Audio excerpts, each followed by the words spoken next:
bago pa tuluyang pumusyaw ang mga bituin sa langit ng San Isidro, gising na si Ramil. Sa likod ng lumang bahay na minsang tinawag niyang tahanan, tahimik siyang naglalakad na pasan ang 2 timba ng tubig. Nananakit ang mga palad niya sa ginaw at sa bigat, ngunit hindi siya pwedeng tumigil.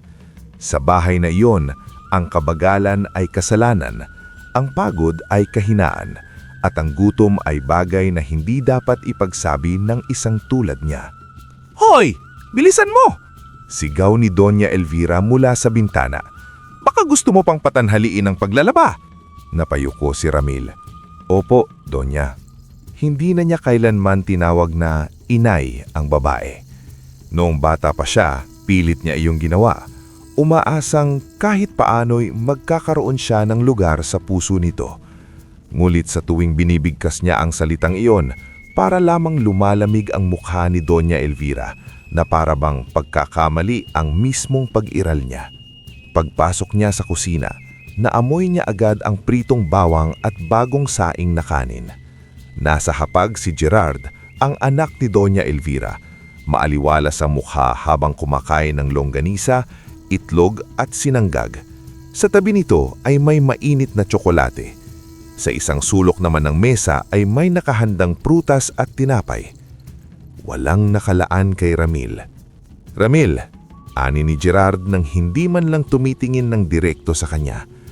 Linisin mo ang sapatos ko, tapos pakainin mo ang mga baboy, tapos walisin mo ang bakuran, tapos buhatin mo ang mga sako sa bodega, at huwag kang magkamaling basagin ang mga bote sa tindahan ni Mama. Opo, hindi naman lang siya tinanong kung nakakain na ba siya. Tiningnan niya ang kaldero. Kuunting pag-asa ang sumiklap sa dibdib niya. May tira po bang kanin? Napatigil si Gerard sa pagsubo, saka dahan-dahang lumingon sa kanya. Umangat ang isang sulok ng labi nito. Meron. Bahagyang lumuwag ang dibdib ni Ramil. Inihalo ko sa pagkain ng aso. Natawa si Gerard. Sumabay si Doña Elvira na nooy kararating lang sa kusina. Sanay naman yan. Ang taong walang silbi, hindi naman kailangang pakaining mabuti. Hindi na lamang kumibo si Ramil. Hindi na iyon bago. Marami na siyang natutunang lunukin sa bahay na iyon. Hindi lamang gutom, kundi pang hahamak, utos at kahihiyan. Habang pinupunasan niya ng basahan ang sapatos ni Gerard, bumalik sa isip niya ang mga umagang kasama pa niya ang kanyang ina. Naalala niya ang malambing na boses nito habang inaakay siya sa bukirin. Anak, sabi ni Aling Rosa noon, ang lupa parang puso. Kapag inalagaan mo ng tapat, hindi ka nito papabayaan. Noon, magaan pa ang lahat. Hindi marangya ang kanilang buhay pero may init. May sariling kinangang araw sa bukirin. May halakhakan habang nag-aani. May hapag na payak, ngunit puno ng pag-ibig. Nagbago lamang ang lahat nang mamatay ang kanyang ina, at nang sumunod ang kanyang ama, si Don Teodoro, tila isinama ng kamatayan ang huling taong tumitingin sa kanya bilang tunay na anak. Anong nakatanga ka dyan?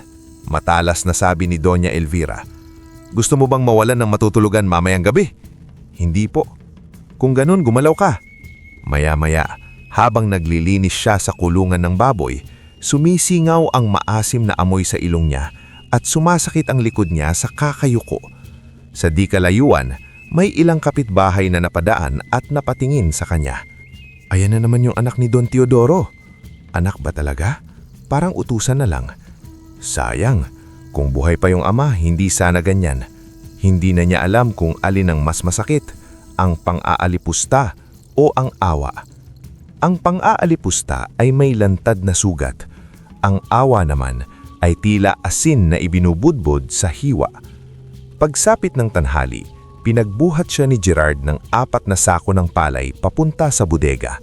Sa ikatlong sako pa lamang ay nanginginig na ang mga tuhod niya, ngunit nang makitang nakatayo sa gilid si Gerard at nakaningis, pinilit niyang ituwid ang likod. Ang hina mo talaga! Kung hindi ka lang libre, matagal ko nang pinalayas. Napatingin si Ramil. Kung gusto niyo po akong umalis, aalis na lang po ako. Saglit na tahimik si Gerard, saka humalakhak. Hindi pa, kailangan ka pa naming pakinabangan. Sa hapon, Inutusan naman siyang buhatin ng pinamili mula sa palengke.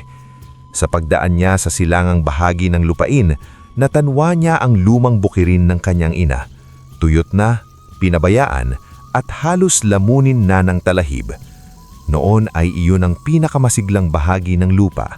Ngayon, mistulang kalansay ng mga alaala. Huminto siya saglit. Parang narinig niya ang boses ng kanyang ina sa hanin.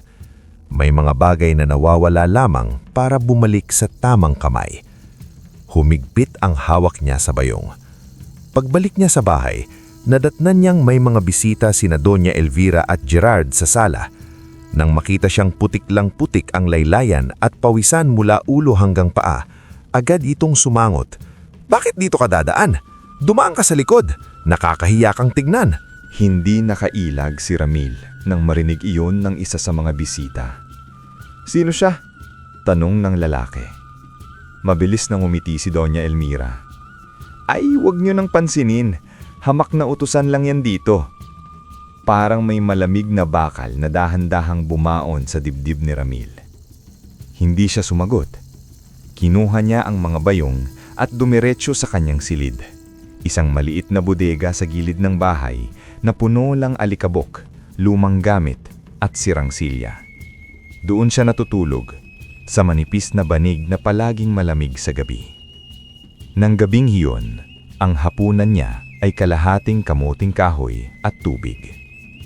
Sa sulok ng silid, inilabas niya mula sa lumang kahon ang isang kupas na panyo ng kanyang ina.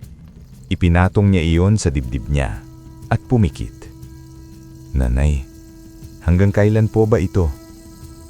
Tanging patak ng ulan sa bubong ang sumagot.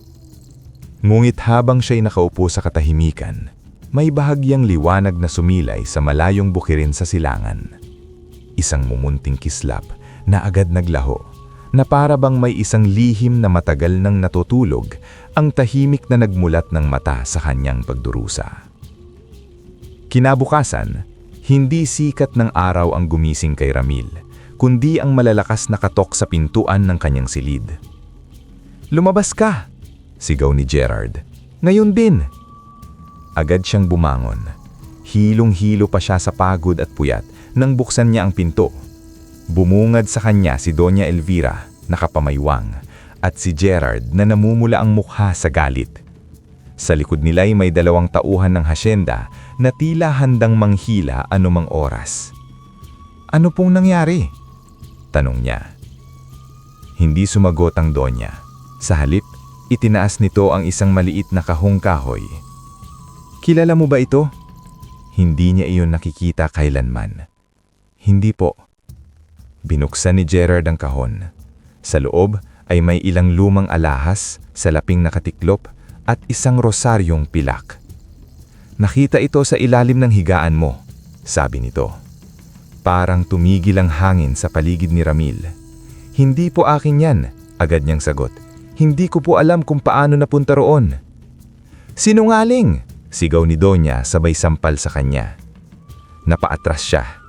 Hindi sa sakit ng sampal, kundi sa bigat ng pakiramdam na may tagal nang nakahandang bitag para sa kanya. "Magnanakaw siya!" sigaw pa ng Donya. "Pagkatapos ka naming kupkupin, kami pa ang nanakawan mo?" "Hindi po totoo," sabi niya, nanininig ng sina. "Wala po akong kinuha." "Kung gayon, bakit nasa silid mo?" malamig na tanong ni Gerard. Hindi siya makasagot. Paano niya ipapaliwanag ang isang kasinungalingan na likha na ng mga taong mas makapangyarihan kaysa sa kanya? Hindi na sila nag-aksya pa ng oras. Bago sumapit ang tanghali, kumalat na sa baryo ang balitang si Ramil ay magnanakaw. Sa harap ng bahay, tila may munting hukuman. Naroon ang ilang kapitbahay, ilang tindera, at maging ang barangay kagawad na kilalang malapit kay Doña Elvira. Pinatayo si Ramil sa gitna ng bakuran. "Nakakahiya ka," malakas na sabi ng Donya upang marinig ng lahat. "Pinakain ka na, pinatira, tapos kami pa ang ninakawan mo?" "Hindi po totoo," sabi niya, pilit kinatatagang boses. "Hindi ko po ginawa iyon." "May ebidensya kami," singit ni Gerard. "Matagal na naming napapansin ang ugali mo." Anong ugali? Hindi niya napigilang itanong. Mapanlamang, inggitero, at atat sa hindi mo karapatan, sabi ni Gerard. Nang marinig niya ang salitang karapatan, biglang nag-init ang dibdib niya. Matagal na niyang nararamdaman na may daya sa pagkawala ng kanyang mana. Bago mamatay ang kanyang ama, malinaw ang alaala niyang isang minsang ipinakita nito sa kanya at sa kanyang ina ang bukirin sa silangan at sinabing, "Ito ang bahagi mo balang araw, anak." Ngumit pagkamatay ni Don Teodoro, bigla na lamang nawala lahat ng dokumento. Mula noon, iisa na lamang ang awit ni Doña Elvira. Wala kang minana, wala kang bahagi, wala kang karapatan. Pati ang pangangarap mo dyan sa lupaing yan, kalimutan mo na, sabi ng Donya. May papeles kami, wala kang pangalan sa kahit ano. Napatingin si Ramil sa taas. Mga papeles na kayo lang ang nakakita. Saglit na natahimik ang mga tao. Nanlisik ang mata ni Doña Elvira. Hindi niya inaasahan ang lakas ng loob na iyon. Anong ibig mong sabihin? Huminga ng malalim si Ramil. Ibig ko pong sabihin, anak din ako ni ama. May bulbulang sa paligid. Tumawa si Gerard. Anak ka na, pero sa malas. Kung may kasalanan ka, aminin mo na, sabi ng kagawad. Baka patawarin ka pa. Wala po akong aaminin dahil wala po akong ninakaw. Walang lumapit upang kampihan siya. Walang nagtanong kung paano siya nagawang magnakaw gayong hindi nga siya pinaghahawakan ng pera. Walang nagsabing baka namang may daya. Ang awa ng mga tao ay parang usok lamang. Nakikita, ngunit hindi nahahawakan. Palayasin na yan, sabi ng isang babae sa likod. Baka sa susunod bahay naman natin ang pasukin. Doon niya unang tunay na ramdaman ang pagkabasag ng loob. Sa isang paratang lamang, nabura ang lahat ng katahimikan, sipag at pagtitiis niya. Ganoon pala kabilis mawala ang dangal ng isang taong walang kapangyarihan. Hindi na kita gustong makita rito, sabi ni Doña Elvira. Umalis ka sa bahay na ito. Doña, mahina niyang sabi. Wala po akong pupuntahan. Hindi ko problema iyon. Humakbang si Gerard at sinuntok siya sa sikmura. Napayuko si Ramil sa tindi ng sakit. Bago pa siya tuluyang makabawi, hinawakan siya ng 2 tauhan sa magkabilang braso. Bitawan niyo ako! Ngunit kinaladkad siya pabalik sa kanyang silid. Ipinahakot sa kanya ang 2 lumang damit, ang manipis niyang kumot at ang kahon may panyo ng kanyang ina. Iyon lang ang pinahulutuan dalhin niya. Nang itulak siya palabas ng bakuran, naroon pa rin ang mga taong nakatingin. Walang pumigil, walang nagsabing mali, walang nag-alok ng matutulugan. Humakbang siya palayo sa bahay na minsang inakala niyang hindi man tahanan ay kahit paano ay masisilungan niya habang buhay. Ngunit ngayon, wala na iyon. Wala na siyang bubong, wala na siyang pwesto, wala na siyang pangalan sa mga mata ng baryo kundi ang magnanakaw na pinalayas. Pagdaan niya sa dulo ng daan, muli niyang natanaw ang silangang bukirin, ang lupang minsang inalagaan ng kanyang ina. Huminto siya. Mahina ngunit mariin siyang tumingin sa malayong bahay ni na Doña Elvira. Babalik ako, bulong niya. Hindi para mamalimos, kundi para bawiin ang hindi kailanman dapat nawala sa akin. Pagsapit ng dapit hapon, nagdilim ang langit at nagsimulang kumulog. Wala pa rin siyang matutuluyan. Ngunit tila may iisang daan na paulit-ulit humihila sa kanya, ang daang papunta sa lumang bukirin, sa lupang minsang mahal ng kanyang ina, at sa lihim na hindi pa niya alam na matagal nang naghihintay sa kanyang pagbagsak upang siya rin ang magpatayo muli sa kanya. Pagsapit ni Ramil sa gilid ng silangang bukirin, halos lunurin na ng dilim ang paligid. Sa taas ng langit, nagkakanda-uga-uga ang mga ulap at ang malalakas na hangin ay sumisisipol sa pagitan ng tuyong damo. Walang ilaw, walang tao. Wala siyang kasama kundi ang sako ng damit at ang lumang kahon ng alaala ng kanyang ina. Huminto siya sa ilalim ng matandang puno na lagi niyang nakikita mula sa malayo noong bata pa siya. Malapad ang katawan nito at tila mas matanda pa sa mismong baryo. Noong maliit pa siya, sinabi ng kanyang ina na huwag niya iyong puputulin. May mga bagay sa lupa, sabi nito noon, na hindi nakikita ng mga mata pero marunong kumilala ng kabutihan. Noong panaong iyon, inakala niyang isa lamang iyong kwento. Ngulit ng gabing iyon, sa ilalim ng kumukulong na langit, masyado nang wasak ang puso niya para questionin pa ang anumang hiwaga. Bumuhos ang ulan. Sa loob lamang ng ilang saglit, nabasa ang buhok niya at damit niya. Kumapit ang lamig sa kanyang buto. Sumandal siya sa puno at mahigpit niyang yakapan ang kahon ng kanyang ina. "Bakit ganito?" Bulong niya sa kawalan. "Ano pa bang kailangan kong tiisin?" Walang sagot sa langit. Ngunit hindi nagtagal, may isang mahinang ungol ang narinig niya sa bandang damuhan. Napalingon siya. Sa una ay inakala niyang ligaw na aso lamang o baka hayop na nasugatan sa ulan. Ngunit nang muling umalingaw-ngaw ang daing, malinaw na boses iyon ng tao. Mahina, nanginginig at tila paubos na ang lakas. Mabilis siyang lumapit.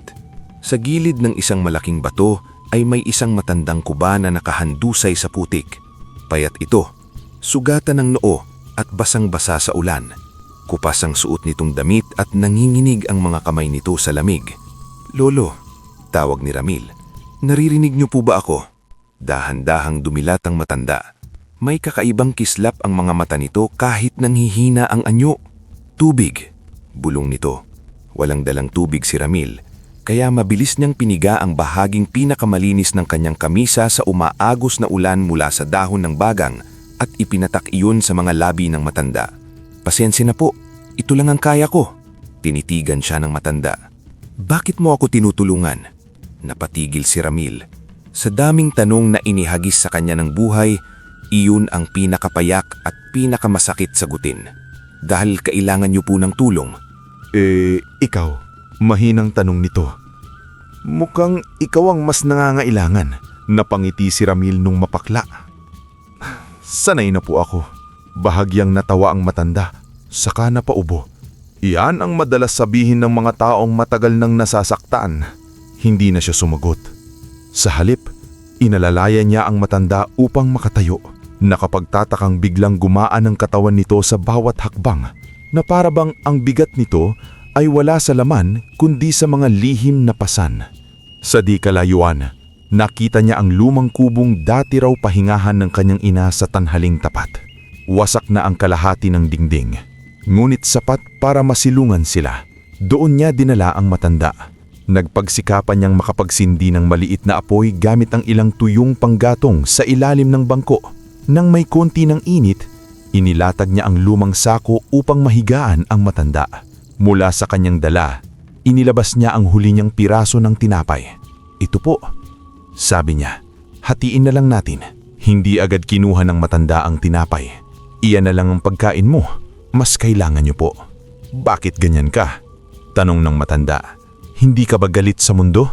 Naupo si Ramil sa sahig. Nakatingin sa apoy. "Galit po ako. Minsan sobra. Pero kung magiging masama rin po ako, ano pa ang matitira sa akin?" Tahimik ang matanda. Ang lagitik ng apoy at hampas ng ulan sa bubong ang pumalit sa usakan. Maya-maya, marahang nagsalita si Ramil. "Pinalayas po ako kanina. Pinagbintangan akong magnanakaw. Tinawanan ako ng buong baryo. Wala na po akong bahay. Pero kahit ganun, hindi ko kayang pabayaan ng isang matanda sa gitna ng ulan." Lumambot ang tingin ng kausap niya. "Ano ang pangalan mo, iho?" "Ramil po." "Apelyido?" Saglit siyang natigilan. Matagal nung may nagtanong noon ng walang panghahamak.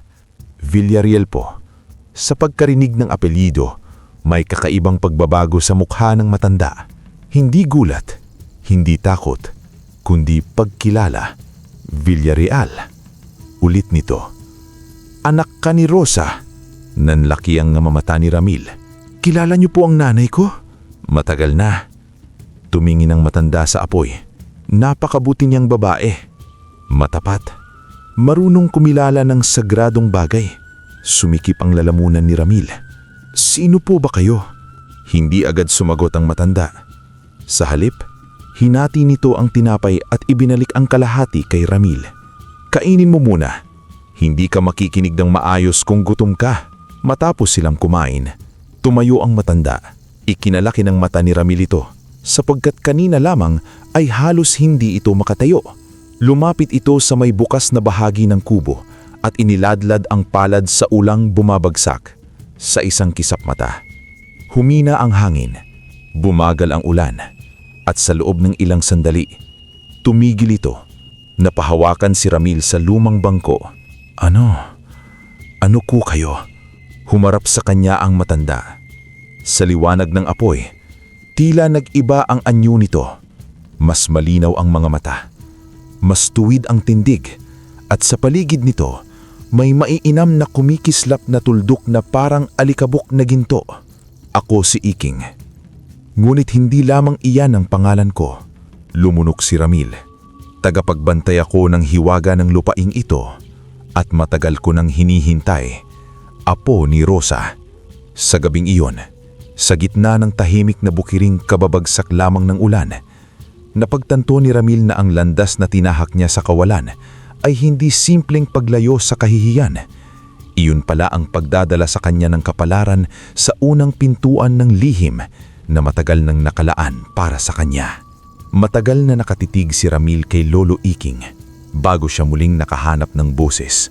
Tagapagbantay po ba? Ano pong ibig ninyong sabihin? Umupo si Lolo Iking sa harap ng apoy. Sa labas ng kubo, basa pa rin ang lupang nabayo ng ulan, ngulit tila mas mapayapay na ang paligid. Maging ang hanging dumadaan sa siwangan ng dingding ay may kakaibang hinahon. Hindi pangkaraniwang lupa ang minana ng iyong ina. Marami ang tumingin dito bilang bukirin lamang. Ilang pirasong lupa, ilang puno, ilang taniman. Ngulit may mga lupang may alaala. May mga lupang marunong kumilala kung sino ang dapat magmay-ari. Naalala niya ang mga salitang madalas sinasabi ng kanyang ina. Huwag mong sabihing wala anak. May biyayang ayaw magpakita sa sakim. Alam po ba yon ng nanay ko? Hindi lahat, sagot ni Lolo Iking. Gumit sapat upang malaman niyang may dapat ingatan. At sapat upang malaman niyang may tamang panahon at tamang taong kikilalanin ng hiwaga. Ako po ba ang taong yon?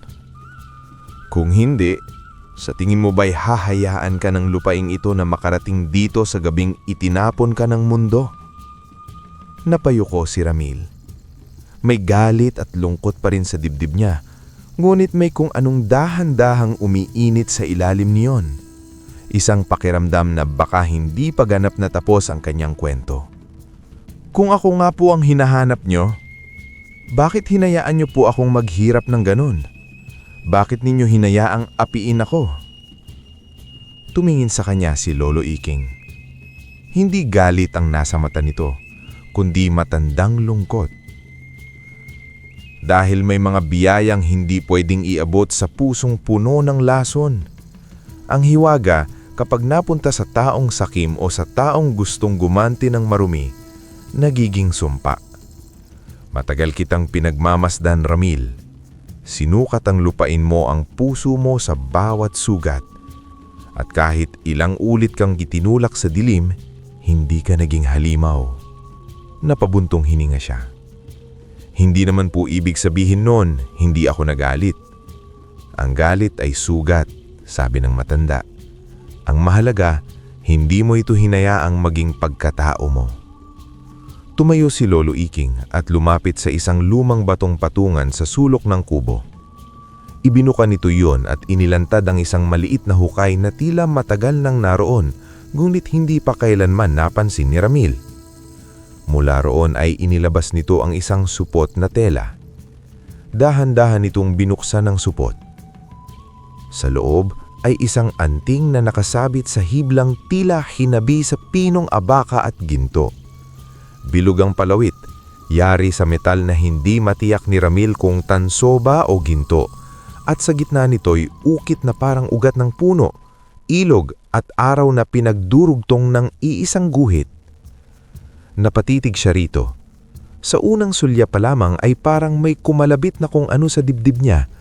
Parang pagkilala, parang pananabik, parang isang bagay na matagal nang nawala ngunit ngayon lamang muling nakita. Ang anting lupa, sabi ni Lolo Iking. Ano po ang kaya nito? Hindi ito laruan. Hindi rin ito simpleng pamayihing pampaswerte, sagot ng matanda. Ito ang susi sa hiwaga ng lupaing minahal ng iyong ina. Kaya nitong akayin ng tamang may-ari sa nakatagong biyaya. Pinapapala nito ang pananim na inaalagaan ng may dangal. Pinoproteksyonan nito ang karapat-dapat laban sa tuso. At kung minsan, bahagya itong ngumiti. Ipinakikita nito ang mga lihim na matagal nang ibinaon ng panahon. Napalunok si Ramil. Ibig sabihin, may maibabalik pa. Kung mananatili kang karapat-dapat. Inabot ni Lolo Iking ang anting, ngulit hindi pa agad binikiwan. Makinig kang mabuti, sabi nito. May kondisyon ng hiwagang ito. Maaari ka nitong akayin sa pag-angat. Maaari nitong ilapit sa iyo ang mga biyayang ipinagkait. Ngunit kapag ginamit mo ito sa panlalamang, sa kasakiman o sa paghihiganting marumi, mawawala sa iyo ang lahat. Hindi lang yaman, pati proteksyon nito.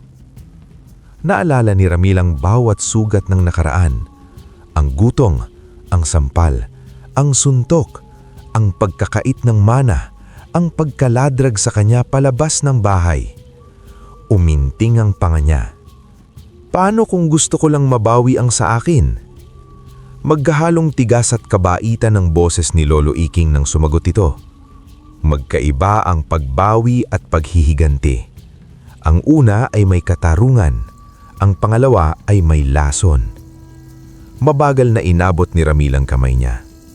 Nang humawak siya sa anting lupa, parang may mainit na daloy na pumasok sa paladad at umakyat sa buong katawan niya. Napapikit siya. Sa isang iglap, nakakita siya ng mga larawan. Ang kanyang ina, nakaluhod sa bukirin, may hawak na binhi at nakangiti. Ang matandang puno sa kilarunan, ang mga ugat nito'y waring may itinatagong sikreto sa kailaliman. Isang batis na kinikislap hindi lamang sa sikat ng araw kundi sa mas malalim na ningning. At isang boses, pambabae, mahal, pamilyar. Anak, kapag dumating ang oras, kikilalanin ka rin ng lupa. Napamulat siya, hingal na hingal. Ano po yun? Kinikilala ka na ng anting, sagot ni Lolo Iking. Hindi lahat ng may dugong tagapagmamana ay agad na tinatanggap nito. Ngulit ikaw, narinig ka. Hindi napigilan ni Ramil ang pag-init ng mga mata niya. Matagal simula nung may anumang tumanggap sa kanya ng ganon. Walang paghamak, walang duda, walang kapalit. Ngayon po, ano ang gagawin ko? Lumapit si Lolo Iking sa pintuan ng kubo at itinuro ang silangang bahagi ng bukirin. Bukas, pagsikat ng araw, pumunta ka sa tuyong bahaging iniiwasan ng lahat dahil akala nila'y patay na ang lupa. Doon mo ibaon ng una mong tiwala. Unang tiwala, isang dakop ng binhi, isang patak ng pawis, at isang pusong hindi nilason ng puit. Kinabukasan, bago sumilip ang araw ay nakaluhod si Ramil sa gitna ng tuyong lupa. Nasa leeg niya ang anting lupa at sa kamay niya ay ilang ulam binhing palay mula sa lumang lalagyan ng kanyang ina. Huminga siya ng malalim at ibinaon ng mga butil sa lupa. Sa unang pagkakataon matapos siyang turinging na basura at itapon ng sariling dugo, lumuhod siya hindi bilang alipin at hindi bilang palaboy, kundi bilang lalaking unti-unti nang kikilalanin ng kapalaran. Sa mata ng karaniwang tao, walang saysay ang ginawa ni Ramil.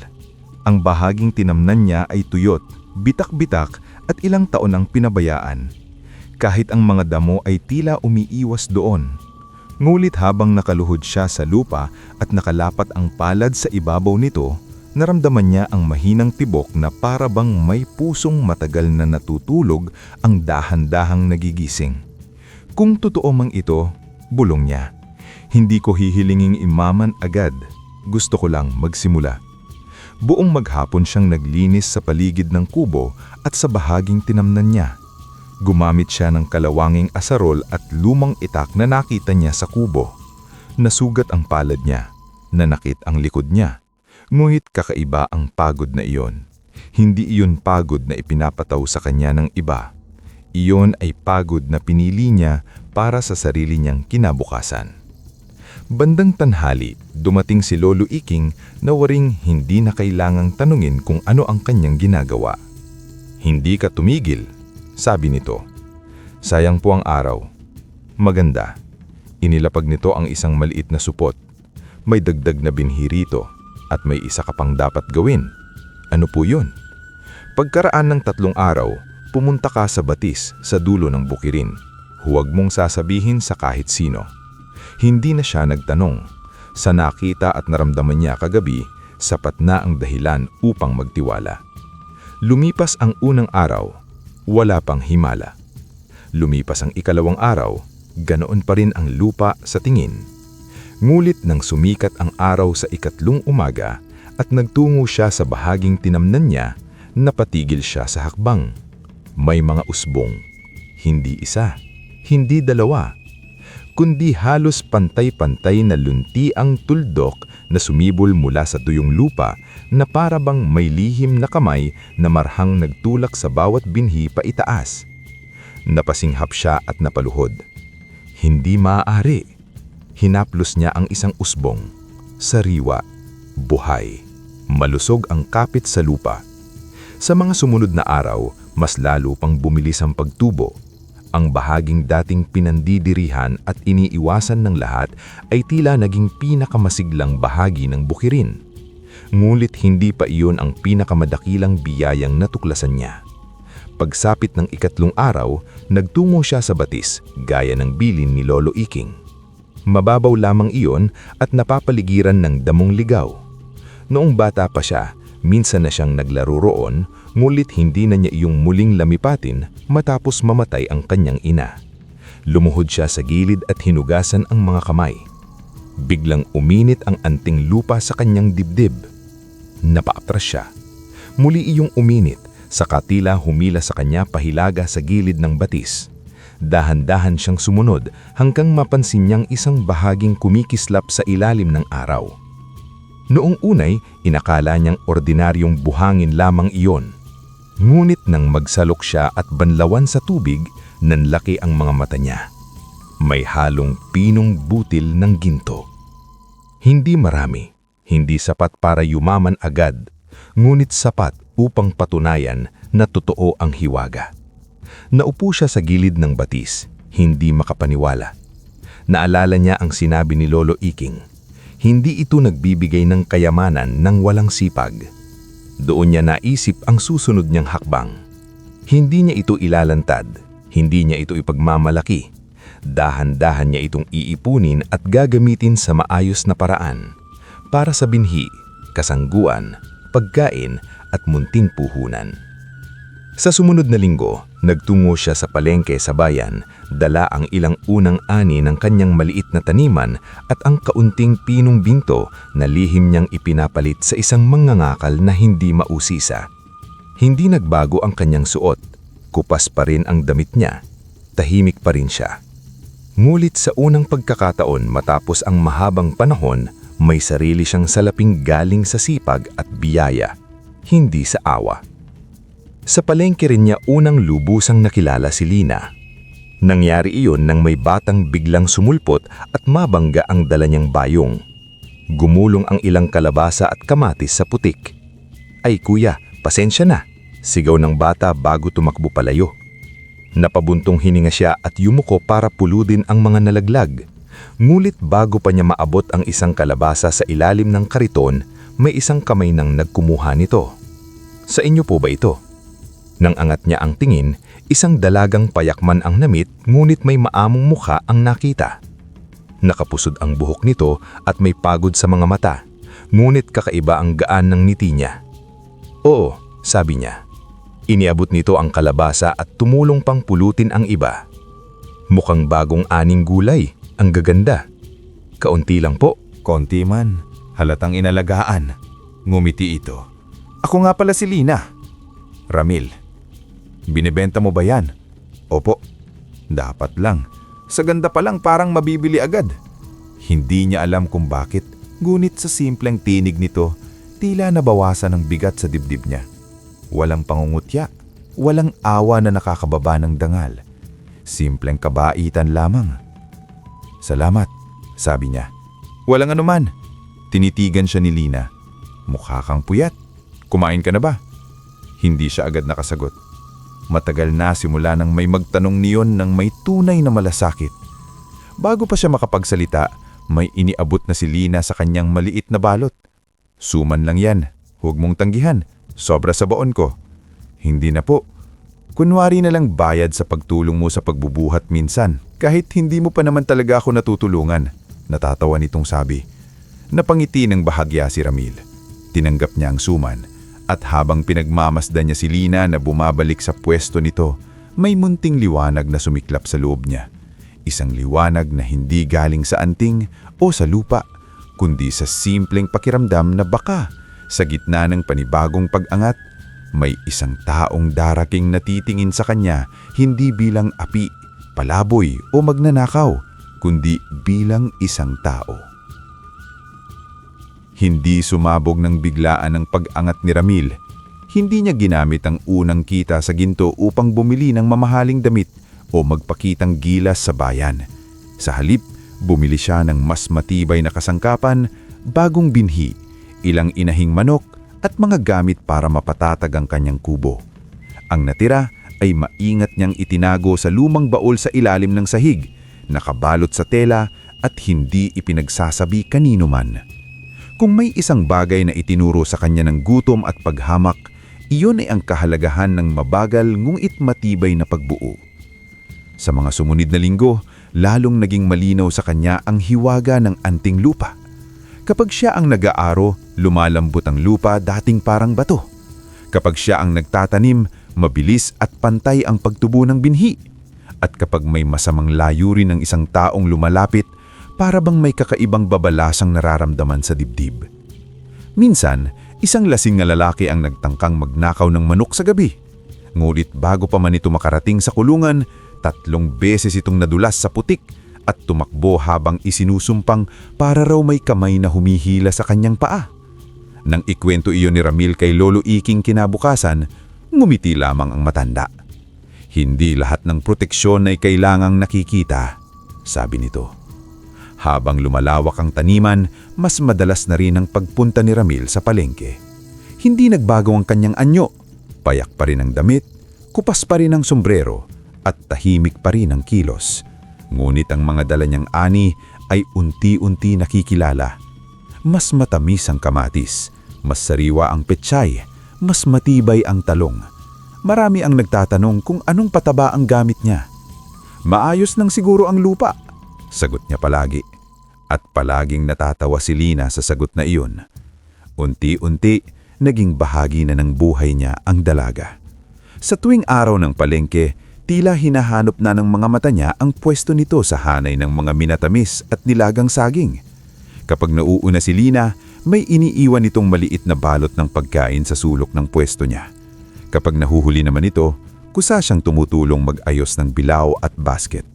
Minsan, sabay silang umuuwi sa daang palibot ng pilapil habang pinapanood ang paglubog ng araw.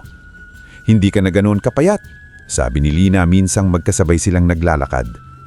"Baka dahil pinapakain niyo ko palagi ng suman. Tignan mo nga naman, marunong ka na ring magbiro." "Konti lang po." "Maganda yan. Noon kasi parang bawat tanong sa'yo parang takot kang sumagot." Napatahimik si Ramil. "Mas daling manahimik kaysa magpaliwanag." "Sa maling tao, oo. Pero sa taong hindi naghahanap ng ikasisira mo, pwede namang magsalita." Hindi niya agad nasagot yun. Marahil dahil hindi siya sanay na may taong hinihintay ang sasabihin niya nang walang intensyon gamitin niyon against sa kanya. Samantala, sa kabilang panig ng baryo, nagsisimula ng gumalaw ang mga matang hindi marunong tumanggap na may biyayang hindi nila hawak. Sa bahay ni Doña Elvira, ilang linggo nang nagrereklamo ang mga trabahador na humihina ang ani sa lumang bukirin. May mga tanim na bigla na lamang nanlalanta. May mga gulay na kahit ilang beses diligan ay tila walang siglang tumubo. Lalong nainis si Gerard nang makarating sa kanya ang balitang may isang tahimik na magsasaka mula sa silangan na nagdadala ng tinakamagagandang gulay sa palengke. "Hanapin ninyo kung sino yan," utos nito sa isang tauhan. Makalipas ang ilang araw, bumalik ang tauhan. Hindi po masyadong matiak Sir Gerard, pero may isang lalaking madalas na nagdadala ng magagandang ani. Tahimik lang po, mukhang galing sa silangan. Silangan? Ulit ni Gerard. Magkasabay na nagkatinginan sila ni Doña Elvira. Ang lumang bukirin? Tanong ng Doña. Opo, hindi agad umimik si Doña Elvira. Sa loob-loob niya, may matagal nang tinatabo ng alaala na muling gumalaw. Mga usap-usapan noon tukol kay Rosa, ang unang asawa ni Don Teodoro. Sinasabing may espesyal na basbas daw ang bukirin nito. Sinasabi ring hindi raw iyon basta-basta tumatanggap sa mapag-imbot. Noon, pinagtawanan lamang niya iyon. Ngunit ngayon, habang unti-unting humihina ang kanilang bukirin at may iba namang umuunlad sa bahaging pinabayaan nila, may pangambang marahang sumisiksik sa kanya. Imbestigahan ninyo, mariing utos niya, at huwag ninyong hayaang makarating sa iba ang kahit anong marinig ninyo. Samantala, walang kamalay-malay si Ramil na may mga matang muling sumusubaybay sa landas niya. Sa kubo, mas lalo niyang pinagbuti ang trabaho. Bumili siya ng isa pang maliit na piraso ng lupa mula sa isang biyudong magsasakang gipit na gipit dahil sa pagkakasakit ng anak. Hindi siya tumawad. Sa halip, dinagdagan pa niya ang bayad. "Ikaw lang ang hindi nanlamang sa akin sa panahon ng kagipitan," sabi ng biyudo habang nangingilid ang luha. Iyon ang naging simula ng tahimik na pagtulong ni Ramil sa iba. Kinuha niya bilang katiwala ang biyudo. Pinatrabaho niya ang 2 binatang palaboy sa baryo kapalit ng sapat na sahod at pagkain. Minsan, nagpadala siya ng bigas sa isang balong walang makain, ngunit hindi niya ipinakilala kung kanino galing iyon. Nag-abot din siya ng notebook at lapis sa maliit na paaralan, ngunit walang nakasulat na pangalan. "Bakit hindi mo ipinaalam na ikaw ang tumutulong?" Tanong ni Lina minsang nabanggit niya ng pahapyaw ang ilan sa mga ginagawa niya. Dahil kapag nalaman ng tao, madalas mas tumitingin sila sa nagbigay kaysa sa tulong. "Hindi mo ba gustong mapahalagahan?" "Mas sanay akong hindi." Hindi na sumagot si Lina, ngunit ang paraan ng pagtitig nito sa kanya ay tila lalong lumalim. Nang gabing iyon, habang nakaupo siya sa harap ng kubo at pinakikinggan ng mga kuliglig, lumapit si Lolo Iking mula sa lilim ng puno. "Nararamdaman mo ba?" tanong nito. "Ano po?" "Ang pagbabago ng hangin, ang pag-ikot ng gabi. May mga matang bumabalik sa landas mo." Nanlamig ang mga palad ni Ramil. "Sila po," tumanggo ang matanda. "Ang mga sakim kapag may naamoy na biyayang hindi nila hawak, lalong ginugutom ng inggit." Humigpit ang hawak ni Ramil sa laylayan ng damit niya. Hindi na siya takot para sa sarili lamang. Sa unang pagkakataon, may mga bagay na naitayo siya. Mga tanim, kabuhayan, at mga taong unti-unti niyang natutunang pahalagahan. At sa dulo ng bukirin, sa likod ng talahiban, may 2 anino na tahimik na nagmamasid sa kubong minsang naging silungan lamang ng isang pinalayasang anak.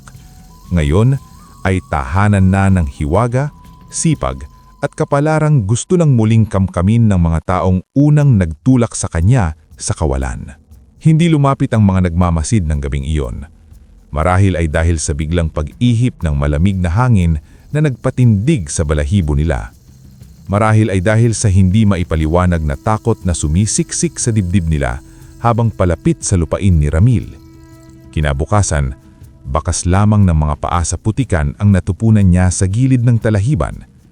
Nang sinabi niya iyon kay Lolo Iking, tumingin lamang ang matanda sa silangan at marahang sinabi, "Magsisimula na silang manghuli sa dilim. Maghanda ka." Ngunit hindi niya hinayaang lamunin siya ng babalang iyon. Kung may isang liwanag na unti-unting pumapasok sa buhay niya at tumutulong sa kanyang hindi malulunod sa takot, iyon ay si Lina. Mas madalas na silang magkasama ngayon. Hindi man palaging sadya, tila hinahanap ng pagkakataon na pagtabihin sila. Sa palengke, inaabangan siya ni Lina na may ngiting hindi maingay ngunit sapat upang gumaan ang pakiramdam niya. Kapag umuulan, sabay silang sumisilong. Kapag maganda ang panahon, sabay silang naglalakad pauwi sa gilid ng pilapil. Minsan, umupo sila sa pampang ng ilog matapos maubos ang paninda ni Lina. Napapakatahimik mo pa rin, sabi nito. Mas madali yun. Hindi palagi. Kayo po, bakit parang laging magaan ang loob nyo kahit alam kong hindi rin naman madali ang buhay nyo? Napangiti si Lina ng mahina. Hindi ako laging magaan.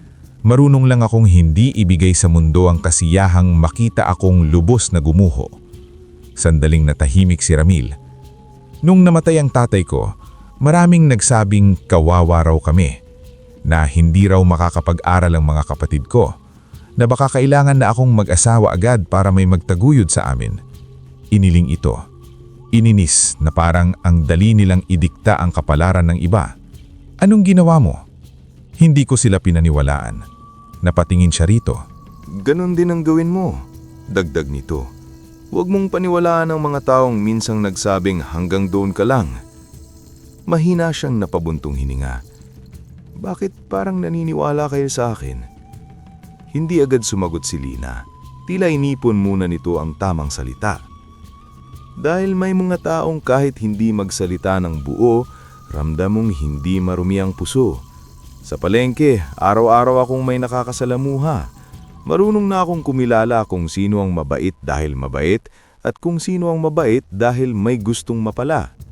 Tumingin ito sa kanya. At ikaw, kahit tahimik ka, may kabutihang hindi mo kayang itago. Napatingin si Ramil sa tubig ng ilog upang itago ang biglang init ng kanyang mukha. Hindi siya sanay sa ganitong uri ng tingin. Hindi pagtinging mausisi, hindi maawain, kundi pagtinging kumikilala. Lumalim pa ang kanilang pagiging malapit sa mga sumunod na araw. Isang hapon, nadatnan siya ni Lina sa gilid ng palengke na inuubo habang nag-aayos ng paninda. Walang sabi-sabi, iniabot nito ang isang maliit na bote ng langis at isang basong salabat. "Huwag mong sabihing ayos ka lang," sabi nito. "Mukha kang 3 gabing hindi natulog." Napatawa siya ng mahina. "Minsan po kasi, mas madaling sabihing ayos kaysa ipaliwanag kung bakit hindi. Kung ganun, huwag ka munang magpaliwanag. Uminom ka muna." Ang simpleng pag-aalalang iyon ang tila unti-unting naghimay sumatagal na niyang pader. Isang araw naman ay nanyayahan siya ni Lina sa kanilang maliit na bahay upang tikman ang niluto nitong ginataang mais. Nandoon ang may sakit nitong ina. Payat ngunit maaliwalas ang mukha, at ang dalawa nitong nakababatang kapatid na agad siyang inusisa kung marunong ba siyang pumalipad ng saranggola. Habang nakaupo siya sa hapag na payak ngunit puno ng halakhakan, bigla niyang naramdaman ng isang bagay na matagal nang nawala sa kanya, ang init ng tahanan. "Bumalik ka ulit," sabi ng ina ni Lina bago siya umalis. "Mukha kang taong marunong magmahal ng pamilya." Parang may dahan-dahang pumiga sa kanyang dibdib sa lambot ng tinig na iyon. Sa pag-uwi niya sa kubo, dala niya ang lasa ng ginataang mais, ang ingay ng tawanan ng 2 bata at ang payapang pakiramdam na, marahil, sa wakas, may isang lugar na maaari niyang puntahan nang hindi siya kailangang mapahiya muna. Ngunit paglapit niya sa kanyang lupain, agad niyang napansin ang kakaiba. May bakas ng kariton sa putikan, may natapakang tanim sa gilid ng bukid, at may isang halamang pinutol at basta itinapon sa lupa na para bang sinadya lamang guluhin at ipakita na may iba nang nakakaalam ng kanyang daan. Lumabas si Lolo Iking mula sa lilim ng matandang puno. "Dumating sila habang wala ka," sabi nito. "Sino po?" "Ang mga taong hindi marunong tumanggap na may biyayang hindi nila hawak." Mahigpit na napatikom ang mga labi ni Ramil. Naisip niya si Lina. Naisip niya ang kanyang maliit na bahay, ang ina nito, ang mga kapatid nito.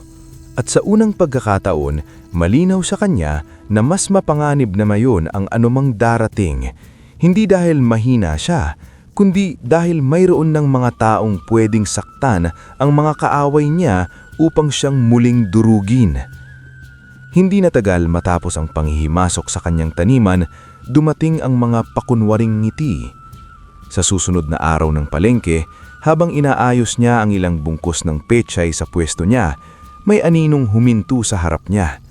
Nang mag-angat siya ng tingin, halos tumigil ang tibok ng puso niya. Si Doña Elvira. Nakapostura pa rin ito. Maayos ang buhok at suot ang isa sa pinakamaganda niyang bestida. Ngunit ang ngiti na nakalagay sa labi nito ay hindi pamilyar. Masyadong maingat, masyadong mabait, masyadong huli. Ramil, anak, parang tinahi ng malamig na sinulid ang buong dibdib niya sa pagkarinig ng salitang iyon. Ano po ang kailangan ninyo? Napalingon ang ilang tinderang nasa malapit. Hindi mapigilan ng mga ito ang pagkausisa. Hindi ba pwedeng nangamusta lang ba? Tanong nito, kunwa ay nasasaktan sa lamig ng tono niya. Matagal na rin mulang nagkahiwalay tayo. Pinalayas ninyo po ako. Saglit itong napatigil, ngulit agad ding nagbalik ang mapagpanggap na anyo. Mainit ang ulo noon ni Gerard at ako man marahang nagbuntong hininga. May mga bagay na nagagawa ang tao kapag naguguluhan, pero pamilya pa rin tayo. Pamilya, parang pulot na hinaluan ng rason. Maya-maya lumapit si Gerard. Hindi ito nakangiti, ngunit hindi rin lantad ang pangmamaliit gaya dati. Sa halip, may malamig na pagtingin na tila sinusukat ang kabuuan ni Ramil, ang dami ng paninda, ang dami ng suki, at ang katahimikang hindi na kailanmang maibabalik sa dating pangingimi. Mukha kang maayos ang buhay, sabi ni Gerard. Pinaghirapan ko po. Ngumisi ito. Mabuti naman. Sa mismong sandaling iyon, dumating si Lina na may dalang bilaw. Nararamdaman agad nito ang tensyon. Ako po si Lina, sabi nito ng mahinahon. May kailangan po ba kayo kay Ramil? Mabilis nang ngumiti si Doña Elvira. Wala naman. Pamilya lang kami. Nagkita ng hindi inaasahan. Hindi umalis si Lina. Tumayo lamang ito sa tabi ni Ramil at ang simpleng presensya nitong iyon ay tila nagpapaalala sa kanya na hindi na siya mag-isang haharap sa ganitong uri ng kasinungalingan. Kung wala na po kayong bibilhin, sabi ni Ramil, may mga aasikasuhin pa po ako. Hindi ko bibo si Gerard, ngunit kitang-kita niya ang pagkipot ng mga mata nito. Babalik kami, sabi ni Doña Elvira bago umalis. Sana'y magpag-usapan nating ng maayos ang mga hindi pagkakaunawaan. Pagkaalis ng dalawa, maharang nagtanong si Lina, sila ba yung pamilya mong sinasabi? Tumanggo siya. Hindi ko sila gusto. Napatingin siya rito. Dahil lang sa ilang minutong nakita mo sila? Hindi ako mahina sa pag-amoy ng masamang intensyon at ang amoy nila parang ngiting may patalim. Tama si Lina. Sa mga sumunod na araw, naging sunod-sunod ang pagtatangka ni na Doña Elvira at Gerard. Nagpadala sila ng mga taong kunwari bibili ng maramihang ani, ngunit mas maraming tanong kaysa binibili. Nagpadala rin sila ng isang notaryong may dalang papel ng pakikipag-areglo, ngunit sa likod ng magagandang salita ay may nakatagong probisyong maglilipat sa pangalan ni Gerard ang anumang karapatan ni Ramil sa silangang bahagi ng lupa. Tanga pa rin ba ang tingin nila sa akin? Tanong niya kay Lolo Iking matapos paalisin ang notaryo. Dati oo, hindi pa lang nila tanggap na hindi ka na nilang utusan. Ngunit hindi sila tumigil sa panlilinlang. Isang gabi, naamoy ni Ramil ang usok bago pa niya makita ang apoy. Mabilis siyang tumakbo sa likod ng kubo at nakita niya ang isa niyang maliit na bodega ng tuyong dayami at ani na nilalamon ng apoy. Sa tulong ng dalawang tauhan niyang sina Pilo at Ben, naagapan nila ang sunog. May tumakbo roon, sigaw ni Pilo. Hinabol ni Ramil ang anino, ngunit nang narating niya ang gilid ng talahiban, wala na ito. Isang panyo lamang ang naiwan sa lupa, may bordang letrang G sa sulok. Parang sumiklab muli sa dibdib niya ang lahat ng matagal niyang pinigil. Gusto niyang sugurin si Gerard.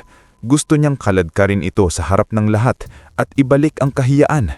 Ngunit hinawakan ni Lolo Iking ang balikat niya pagkabalik niya sa kubo. Mag-ingat ka sa galit.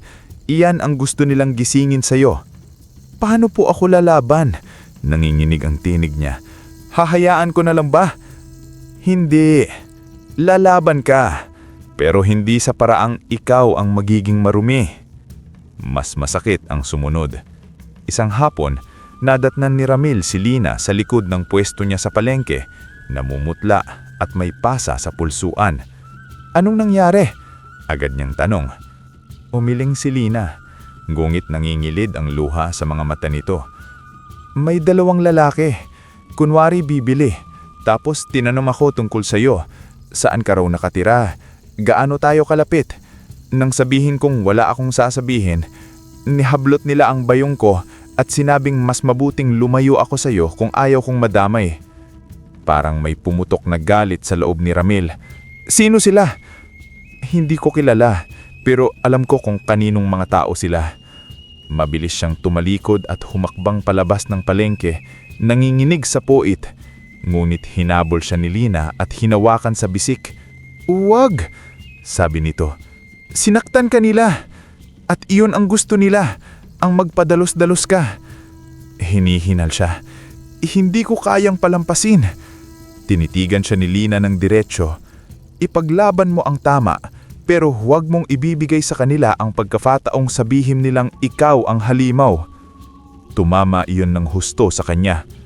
Kaganibahan, dumating na sina Doña Elvira at Gerard sa kubo, sakay sa kariton. "Hanggang kailan ka magtatago rito?" tanong ni Gerard. "Huwag mong tawaging pagtatago ang pagtayo sa sarili kong lupa." Malamig ang sagot ni Ramil. Nagbago ang mukha ni Gerard. "Sarili mong lupa? Wala kang papel." Tumingin siya kay Ramil. "Baka kayo ang nakakalimutan na hindi habang buhay kayong makakapagtago sa kasinungalingan." Ngumiti si Doña Elvira, malamig at manipis. Kung ganun, sabi nito, huwag mo kaming sisisihin kung paano namin kukunin ang nararapat para sa amin. Pagkaalis nila, mahigpit na napikit si Ramil. Alam niyang hindi iyon simpleng pagbabanta. Simula na iyon ng huling yugto ng labang hindi na niya maaaring iwasan. 3 gabi matapos ang huling banta ni na Doña Elvira at Gerard, halos hindi nakatulog si Ramil. May kakaibang tibok ang anting lupa sa kanyang dibdib. Mahina, nguhit paulit-ulit na parabang may gustong ituro. Tuwing mapapatingin siya sa matandang puno sa kilagang bahagi ng bukirin, tila may pabulong na tawag mula sa kailaliman ng lupa. Sa wakas, isang madaling araw, bumangon siya at lumabas ng kubo. Nakatingin si Lolo Iking sa kanya na tila noon pa man ay alam na ang kanyang gagawin. "Sa puno po ba?" tanong ni Ramil. Tumanggo ang matanda. Panahon na. Tahimik silang naglakad sa hamog na bumabalot sa bukirin. Hindi pa sumisilip ang araw at malamig ang lupa sa talampakan. Ngunit sa bawat hakbang palapit sa matandang puno, mas umiinit ang anting lupa sa dibdib ni Ramil. Huminto sila sa paanan ng puno. Ito ang parehong punong laging tinitignan noong bata pa siya. Ito rin ang punong paulit-ulit ipinagbabawal ng kanyang ina na saktan o putulin. "Lumuhod ka," sabi ni Lolo Iking. Ginawa niya. Ipatong mo ang palad mo sa lupa. Pagdikit pa lamang ng kamay niya sa lupa, sumiklab ang init mula sa anting. Napapikit siya at sa kanyang isip ay bumalik ang boses ng kanyang ina. "Anak, ang totoo ay hindi nawawala. Naghihintay lamang ito ng tamang kamay." Napamulat siya nang maramdaman ang paglambot ng lupa sa ilalim ng kanyang palad. "Dito," sabi ni Lolo Iking. Mabilis niyang kinuha ang maliit na pala at nagsimulang maghukay sa pagitan ng 2 malalaking ugat. Ilang sandok lamang ng lupa, may tinamaan na siyang matigas. Mas lalo siyang nangingig. Sa pag-ahalis niya ng lupa gamit ang mga kamay, unti-unti nang lumitaw ang isang lumang kahong kahoy. Maitim na iyon sa katandaan, ngunit buo pa rin. Sa takip ay naroon ang parehong simbolo ng anting lupa, araw, ugat, at ilog. Dahan-dahan niya iyong binuksan. Sa loob ay may mga nakatiklop na kasulatan, isang lumang rosaryong pamilyar sa kanya, ilang lumang barya, at isang sulat na may pangalan niya sa sulat kamay ng kanyang ina. Para kay Ramil. Kung dumating ang araw na wala na ako upang magsabi ng totoo. Nanginginig ang mga kamay niya habang binubuklat ang sulat. Nakasulat doon na bago mamatay si Rosa, pinapirma nito si Don Teodoro sa isang kasulatang naghahati ng maayos sa mana, kabilang ang silangang bukirin, ang maliit na bodega, at iba pang bahagi ng ari-arian na nakalaan kay Ramil. Isinulat din ito na hindi nito ipinaalam ng lubos kay Doña Elvira ang tungkol sa dokumento dahil matagal na nitong nakikita ang kasakiman ng babae. Sa tulong ng matandang tagapagbantay, ibinaon niya ang lahat ng kopya sa ilalim ng punong iyon upang hintayin ang tamang panahon. May bisa po ba ito? Mahinang tanong ni Ramil. May pirma ng iyong ama, may saksi, at may kalakip pang iba. Isa-isa niyang binuklat ang mga kasulatan. Naroon ang kopya ng titulo sa silangang bukirin. Naroon ang kasulatang pirmado ni Don Teodoro. Naroon ang sinumpaang salaysay ng dating abogado nito na sinasabing may kopyang sadyang itinago para sa kaligtasan ni Ramil. At naroon din ang talaan ng isang pondong ilaan ng kanyang ama para sa edukasyon at kinabukasan ni Ramil Villarreal. Hindi lang pala lupa ang inagaw sa kanya, kundi ang mismong kinabukasan na pinaghandaan sana para sa kanya. Hindi napigilan ni Ramil ang pagtulo ng luha. Hindi iyon dahil sa awa sa sarili, kundi dahil sa wakas may patunay na hindi kathang isip ang lahat ng hininala niya. Na totoo ang pandaraya, na totoo ang pagkawala, na totoo ang karapatang matagal niyang naramdamang ninakaw. Ngayon, pwede na silang harapin ko? Tanong ni Ramil. Haharapin mo at ilalantad mo. Sa tulong ng isang matandang clerk sa munisipyo na minsang may utang na loob sa kanyang ama, agad nilang naipasilip ang mga dokumento. Nang makita ng matanda ang mga papeles, naputla ito. Akala namin na wala na ito. Matagal nang may bulong-bulong-bulong na may daya sa pagkakahawak ni Doña Elvira sa ilan sa mga papel. Pero walang ebidensya noon.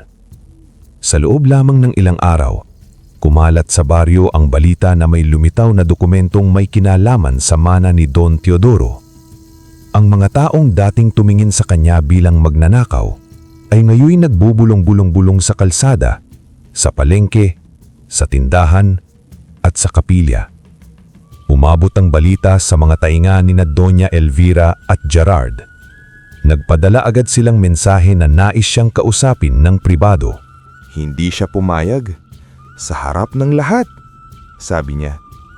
Kinagabihan, habang pinagmamasdan niya ang mga kasulatan sa mesa ng kubo, lumapit si Lina at ipinatong ang kamay sa kanyang balikat. Takos na ang pagtatago, sabi nito. Natatakot ako. Alam ko, baka hindi pa rin sila maniwala. Kung hindi man agad, sagot ni Lina, nariyan na ang totoo. Kapag ang totoo'y may lakas ng lumantad, mahirap nang ibaon muli. Huminga ng malalim si Ramil. Sa unang pagkakataon sa mahabang panahon, haharap siya sa baryo hindi bilang utusan, hindi bilang magnanakaw, kundi bilang lalaking may patunay, may dangal at may karapatang bawiin ang mundong ninakaw sa kanya. Hindi na kinailangang habulin pa ni Ramil ang pagkakataong marinig ng baryo ang katotohanan. Ang katotohanan mismo ang kumatok sa pintuan ng bawat bahay. Sa mungkahi ng clerk sa munisipyo at ng barangay kapitan na hindi na kayang ipagwalong bahala ang mga dokumentong lumitaw, ipinatawag ang isang pampublikong pagdinig sa lumang covered court ng San Isidro. Doon, sa harap ng mga taga-baryo, Ihaharap ang mga papel, ang mga pahayag at ang mga taong sangkot sa usapin ng mana ni Don Teodoro Villarreal. Mula pa umaga, dagsa na ang tao. Naroon ang mga tindera sa palengke, ang mga trabador sa bukid, ang mga osiserong minsang natawa nang pinalaya siya, at naroon din ang ilang matatandang minsang nakakilala sa kanyang ina. May mga mukhang puno ng matagal nang pinipigilang hinala. Dumating si Doña Elvira na suot ang pinakamaganda nitong damit. Mataas ang baba na parabang sa pamamagitan lamang ng tindig ay maibabalik nito ang kapangyarihang unti-unti nang nauupos. Kasunod si Gerard, tikom ang panga at matigas ang tingin. Nang dumating naman si Ramil, may kakaibang katahimikang kumalat sa paligid. Hindi siya nakadamit ng marangya. Maayos ngunit payak lamang. Ngulit ngayon, diretso ang kanyang tintig. Hindi na nakayuko, hindi na iwas ang tingin. Sa isang gilid ay si Lina, tahimik ngunit matatag. Sa kabila naman ay si Lolo Ikin, na sa paningin ng marami ay isa lamang kuba at matandang walang halaga, ngunit sa puso ni Ramil ay mas matibay pa sa maraming taong nagsabing makapangyarihan sila. Nang simulan ang pagdinig, isa-isang inilatag ang mga dokumento. Binasa ng clerk ang bahagi ng kasulatan ng mana. Ipinakita ang pirma ni Don Teodoro. Iniharap ang lumang sulat ni Rosa at ang sinumpaang salaysay ng abogado. Ipinakita rin ang talaan ng pondong nakalaan para sa kinabukasan ni Ramil. Sa bawat pahinang ibinubuka, tila unti-unting hinuhubaran ng dangal ang kasinungalingan. Nagsisinungaling ang mga yan, sigaw ni Gerard nang hindi na nakatiis. Pwedeng peke ang mga papel na yan. Tahimik na tumingin sa kanya ang clerk. Kung peke ito, bakit tugma ang serial number sa lumang rehistro ng munisipyo? At bakit may kaparehong tala sa lumang archive? Namutla si Gerard. Sinubukan ni Doña Elvira na manatiling kalmado. Kami ang nagpahirap matapos mamatay si Teodoro, sabi nito. Kayo ang umangkin. Putol ni Ramil.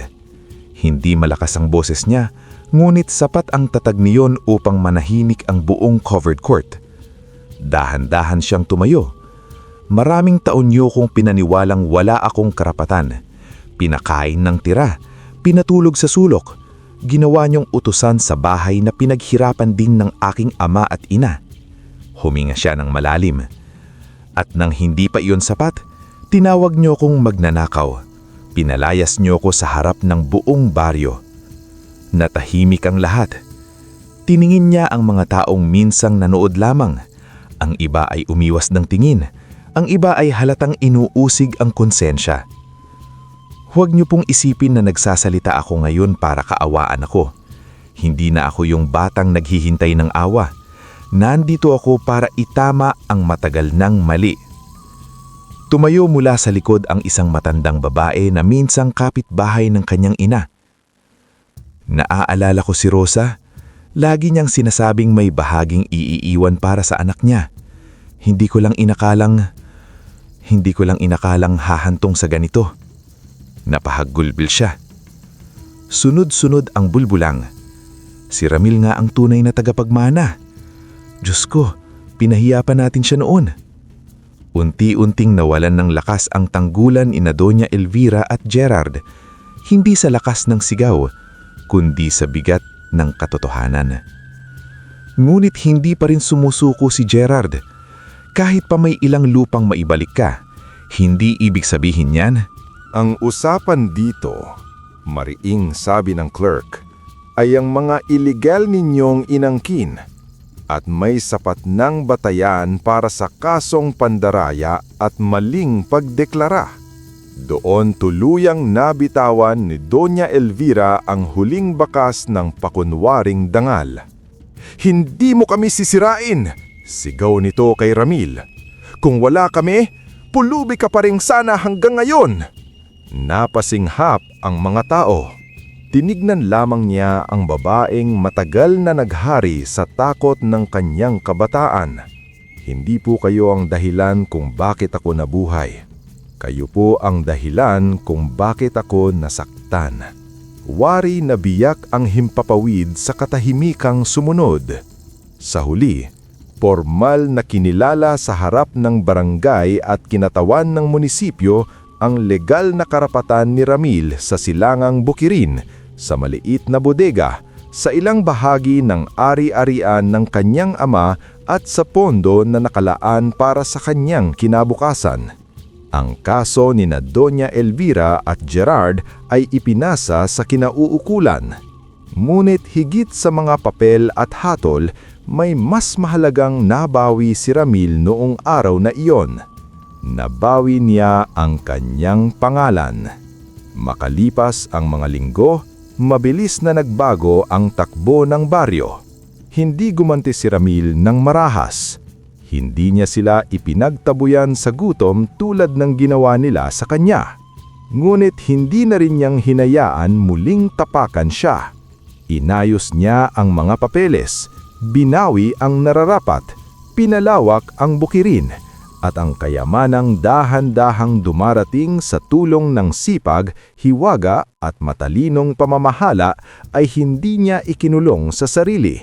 Nagpatayo siya ng maliit na bodega para sa mga magsasakang walang mapaglagyan ng ani. Nagbigay siya ng regular na trabaho sa mga dating walang hanap buhay. Naglaan siya ng pondo para maipaayos ang bubong ng paaralan at sa tulong ng ina ni Lina, nagtayo sila ng munting kusina sa baryo na nagbibigay ng libreng lugaw sa matatanda at batang kapos. Hindi ka ba natatakot maubos ang yaman mo sa kakatulong? Tanong ni Lina, minsang magkatabi silang nakaupo sa harap ng bagong bahay na ipinagawa niya sa gilid ng bukirin. Hindi ako mas natatakot bumalik sa pagiging maramot sa awa. Sagot niya. Ngumiti si Lina. Ilang araw matapos niyang ganap na makuha ang kanyang mga ari-arian at ibalik ang pangalan ng kanyang ina sa dangal, nagtungo si Ramil sa matandang puno sa silangan. Dapit hapon noon, gintong-ginto ang langit at ang mga dahon ng palay ay sumasayaw sa banayad na hangin. Naroon si Lolo Iking nakatayo sa paanan ng puno at pinagmamasdan ang malawak na lupain. Lolo, mahinang tawag ni Ramil. Dahil po sa inyo, naibalik ko ang lahat. Hindi ko po alam kung paano ako magpapasalamat. Ngumiti ang matanda, yung ngiting hitik sa mga lihim at kabutihang hindi maingay. Huwag kang sa akin magpasalamat, iho, sabi nito. Ang lupang ito ay matagal nang naghihintay sa iyo. Ginampanan ko lamang ang tungkuling iniwan sa akin. Napakunot ng noo ni Ramil. Anong ibig ninyong sabihin? Tumingin si Lolo Iking sa palubog na araw saka sa matandang puno. Panahon na para ako'y magpaalam. Biglang sumikip ang dibdib ni Ramil. Magpapaalam? Saan po kayo pupunta? Humarap sa kanya ang matanda. Sa mga mata nito ay naroon ang parehong liwanag na una niyang nasilayan noong gabing tumigil ang ulan. May mga tagapagbantay na hindi nananatili sa isang anyong lamang habang buhay. Marahang sabi nito, ang tungkuling ko sa iyo ay natupad na. Naibalik mo na ang sayo. Naipagtanggol mo na ang pangalan ng iyong ina. Nanginilid ang luha sa mata ni Ramil. Pero kailangan pa ba kayong umalis? Ngumiti ang matanda at ipinatong ang isang kamay sa balikat niya. Hindi ako tunay na mawawala. Sa sandaling iyon, biglang lumakas ang hangin. Inihip ito sa buong bukirin. Pinayuko ang mga palay at pinagpag ang mga dahon ng matandang puno. Umikot ang malamig ngunit banayad na ihip sa kanilang paligid na parang may dalang sinaunang awit mula sa kailaliman ng lupa. Katulad ng pagbabantay ko sa iyong ina, babantayan kita din, Ramil, sa bawat tamang hakbang mo, sa bawat kabutihan na itatanim mo, at sa bawat unos na haharapin mo, nariyan lang ako. Lolo! Nanginiging tawag ni Ramil. Ngunit sa isang iglap, Kasabay ng lumakas na ihip ng hangin, naglaho ang matanda.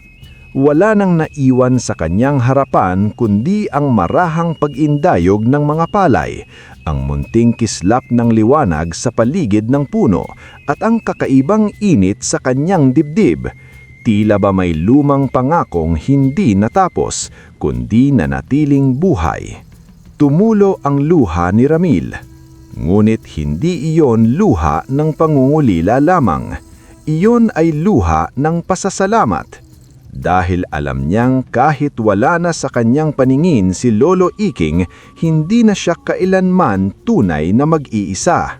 Maya-maya, dumating si Lina at tahimik na tumabi sa kanya. Wala na siya? Mahinang tanong ni Lina. Tumingin si Ramil sa hangin, sa puno, sa bukirin. Nandito lang siya. Sagot niya, hindi siya mawawala. Marahang hinawakan ni Lina ang kanyang kamay. Sa paglubog ng araw, habang ang gintong liwanag ay dumadampi sa bukirin at sa mga kamay nilang magkahapak, malinaw kay Ramil na ang tunay na kayamanan ay hindi lamang ang lupang nabawi, ang gintong natuklasan at ang bahay na ipinatayo.